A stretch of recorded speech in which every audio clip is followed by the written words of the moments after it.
사랑하는 기쁨의 교회 성도 여러분 안녕하세요.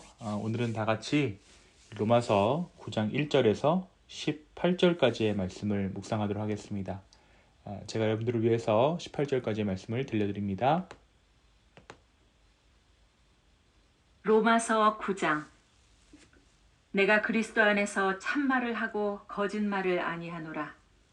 나에게 큰 근심이 있는 것과 마음에 그치지 않는 고통이 있는 것을 내 양심이 성령 안에서 나와 더불어 증언하노니, 나의 형제 곧 고륙의 친척을 위하여 내 자신이 저주를 받아 그리스도에게서 끊어질지라도 원하는 바로다. 그들은 이스라엘 사람이라. 그들에게는 양자됨과 영광과 언약들과 율법을 세우신 것과 예배와 약속들이 있고, 조상들도 그들의 것이요 육신으로 하면 그리스도가 그들에게서 나셨으니 그는 만물 위에 계셔서 세세의 찬양을 받으실 하나님이시니라. 아멘. 그러나 하나님의 말씀이 폐하여진 것 같지 않도다. 이스라엘에게서 난 그들이 다 이스라엘이 아니요 또한 아브라함의 씨가 다 그의 자녀가 아니라 오직 이삭으로부터 난 자라야 내 씨라 불리리라 하셨으니, 곧 육신의 자녀가 하나님의 자녀가 아니요 오직 약속의 자녀가 씨로 여김을 받느니라. 약속의 말씀은 이것이니, 명년 이때 내가 이르리니 사라에게 아들이 있으리라 하심이라. 그뿐 아니라 또한 리브가가 우리 조상 이삭 한 사람으로 말미암아 임신하였는데, 그 자식들이 아직 나지도 아니하고 무슨 선이나 악을 행하지 아니한 때에 택하심을 따라 되는 하나님의 뜻이 행위로 말미암지 않고 오직 부르시는 이로 말미암아 서게 하려 하사, 리브가에게 이르시되 큰 자가 어린 자를 섬기리라 하셨나니, 기록된 바 내가 야곱은 사랑하고 에서는 미워하였다 하심과 같으니라. 그런즉 우리가 무슨 말을 하리요? 하나님께 불의가 있느냐? 그럴 수 없느니라. 모세에게 이르시되 내가 긍휼히 여길 자를 긍휼히 여기고 불쌍히 여길 자를 불쌍히 여기리라 하셨으니, 그런즉 원하는 자로 말미암음도 아니요 다른 박질하는 자로 말미암음도 아니요 오직 긍휼히 여기시는 하나님으로 말미암음이니라.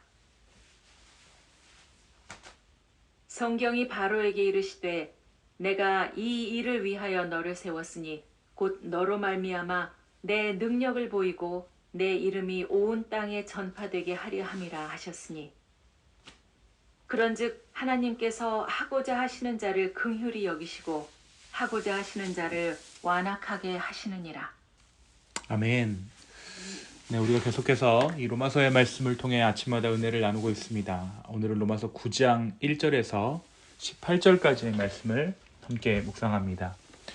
우리가 어제 나눈 로마서 8장에서 사도 바울은 죄와 사망의 법의 지배를 받던 우리가 주님께서 해방시켜 주심으로 말미암아 이제 우리가 죄와 사망의 법이 아니라 생명의 성령의 법 아래에 놓이게 되었음을 선포하였습니다.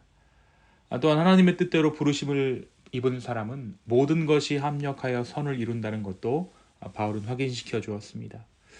무엇보다 바울은 우리 주님이 우리를 위해 간구하신다라고 기록하고 있는데, 여기서의 간구는 바로 우리를 위한 주님의 변호다라고 우리가 어제 말씀을 통해 함께 나누었습니다. 그리고 우리 주님의 그 변호는, 우리 죄인들을 위한 우리를 향한 그 변호는 예수 그리스도의 십자가로 인해 확증되었다라고 어제 말씀 가운데 우리가 함께 나누었습니다.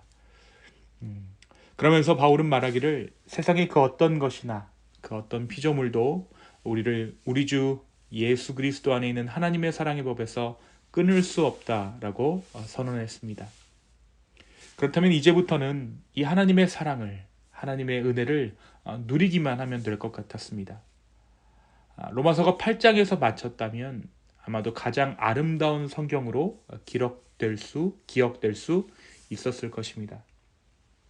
하지만 로마서가 8장에서 멈추는 것이 아니라 9장 이후가 기록되었으므로 인해 로마서는 아름다운 말에 그치는 것이 아니라 복음의 정수가 되었습니다.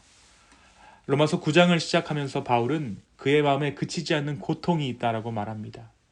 하나님의 사랑에서 그 무엇도 나를 끊을 수 없다라고 감격했던 바울이 자신의 마음 가운데 있는 고통을 토로하고 나선 것이죠. 1절부터 2절의 말씀이 그것입니다. 내가 그리스도 안에서 참말을 하고 거짓말을 아니하노라. 나에게 큰 근심이 있는 것과 마음이 그치지 않는 고통이 있는 것을 내 양심이 성령 안에서 나와 더불어 증언하노니. 그의 마음에 그치지 않는 고통이란 다름 아닌 유대인들을 향한 애절한 마음으로 인한 고통입니다. 바울은 오늘 말씀 로마서 9장부터 11장에 이르기까지 유대인들을 향한 하나님의 구원에 관해 증거합니다. 바울은 자신을 향한 하나님의 구원의 역사를 생각하면 그 신비함과 말로 표현할 수 없는 은혜에 깊이 감사하게 되지만 그 은혜에 비례하여 자기 동족 이스라엘을 향한 큰 근심, 심한 짓눌림과 그치지 않는 고통은 깊어지기만 했던 것이죠. 다시 말해 바울은 자신이 누리고 있는 구원의 기쁨과 감격을 자기 동족이 함께 누리지 못하는 것을 두고 가슴 아파하고 있는 것입니다. 자신이 구원의 은혜를 생각하면 생각할수록 그리고 그 은혜에 대해 깨달으면 깨달을수록 이 은혜를 모르는 이스라엘을 향한 애타는 마음도 커져갔던 것이죠. 바울은 자기 동족이 구원받는 것을 얼마나 원하고 있는지를 표현하면서 자신은 저주를 받아 그리스도에게서 끊어질지라도 이스라엘의 구원을 원한다라고 고백합니다. 그만큼 자기 동족 이스라엘이 구원받기를 간절히 원했던 것이죠. 바울은 은혜 가운데 거하면서 자신만 하나님의 은혜의 대상이 되는 것이 아니라 동족 이스라엘 백성도 동일하게 은혜의 대상임을 잊지 않고 있었습니다. 바울은 그들이 하나님의 구원의 손길, 그러니까 예수 그리스도를 거부했지만 하나님께서 그들에게 주신 언약, 이스라엘에게 구원의 복을 주시겠다는 그 언약이 폐기된 것은 아니다라고 오늘 말씀 로마서 9장 가운데 분명하게 기록하고 있습니다. 그러면서 바울은 아브라함과 이삭에 대한 이야기를 예로 듭니다. 아브라함에게 이스마엘과 이삭 두 아들이 있었지만 이삭의 자손만이 하나님의 백성이 된 것처럼 육신의 혈통으로 난 자녀가 하나님의 자녀가 아니라 오직 약속의 자녀가 하나님의 자녀됨을 이야기합니다. 또한 하나님께서 야곱과 에서 중에 야곱을 택하신 것을 두고 바울은 야곱이 어떠한 선을 행했기에 하나님께서 그를 택하신 것이 아니라 그의 태중에서부터 하나님께서 야곱을 택하셨다라고 이야기하죠. 그저 하나님께서 그렇게 정하셨기에 야곱이 택함을 받았음을 강조하고 있습니다. 이와 같이 하나님께서 이스라엘을 택하신 것도 또한 그들이 복음을 거부하여 지금 구원에서 제외된 상태에 머물러 있는 것도 모두 하나님의 주권 아래에 있다는 것이죠. 하나님의 선택하심이란 하나님의 차별, 하나님의 불의하심이 아닌 하나님께서 유일한 창조주 되심을 드러내는 권한이라고 오늘 바울이 역설하고 있는 것입니다. 사랑하는 성도 여러분, 오늘 말씀은 우리에게 무엇을 말해주고 있습니까? 먼저 우리는 바울이 구원의 감격 한복판에서 자기의 동족 이스라엘을 위해 간구하는 이 오늘의 본문을 대하면서 과연 나에게도 구원이 필요한 누군가를 향한 이러한 마음이 있는가에 대해서 생각해 볼 수 있을 것입니다. 여러분, 복음이란 복권 당첨과는 다릅니다.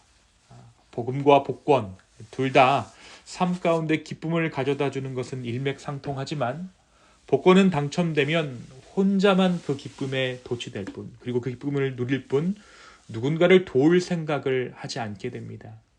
하지만 복음은 그 본성 자체가 긍휼함에서 비롯된 것이기에 내가 은혜를 받게 되면 은혜가 필요한 누군가가 생각나게 되는 것이죠. 혼자만 만족하고 혼자만 배부르는 은혜란 존재하지 않는다라는 것입니다. 오늘 내 삶에 그리스도의 복음이 충만하다면 우리는 복음이 필요하고 은혜가 필요한 누군가를 반드시 떠올리게 됩니다. 오늘 우리의 기도 가운데 또한 오늘 하루의 삶 가운데 바울이 이스라엘의 구원을 위해 자신의 구원을 담보로 걸고 간구했던 것처럼 중보해야 할 누군가가 있다면, 그리고 이스라엘이 그러했듯 그 사람이 설령 죄의 대가를 받으며 사는 것이 마땅해 보일지라도 주님의 주권을 믿으며 기꺼이 중보할 수 있는 저와 여러분 되기를 예수님의 이름으로 축원합니다. 두 번째, 오늘 말씀은 우리에게 하나님의 온전하신 주권에 대해서 이야기하고 있습니다. 이스마엘과 이삭 중 이삭의 후손을 약속의 자녀로 인정하신 것, 야곱과 에서 중에서 야곱을 택해 축복하신 것은 하나님의 온전한 주권이었습니다. 그런데 어떻습니까? 요즘 세대는 기계적인 평등함을 주장하죠. 남녀는 똑같다. 피부색이 상관없이 모든 인종은 똑같다. 이런 식으로 어떠한 기계적인 평등함을 주장하는 요즘 세대에서 하나님은 자칫 차별적인 존재로 보이기까지 합니다. 하지만 하나님은 차별하시는 분이 아니시라 택하셔서 구원하시는 주님이십니다. 때로 나의 삶의 내 관점에서 내 기준에서 부당해 보이는 일이 일어나더라도 그 마지막은 구원이라는 사실을 여러분 기억하시기 바랍니다. 지금 그 부당한 일로 인해 내가 하나님을 떠나지 않는다면, 나의 억울함이 하나님의 은혜보다 더 큰 나머지 내가 나의 신앙을 저버리지만 않는다라면 그 결국은 구원이 될 것입니다. 어제 8장의 말씀에서 바울이 고백한 믿는 자에게는 모든 것이 합력하여 선을 이루는 그 일이 바로 우리의 삶 가운데 있기 때문입니다.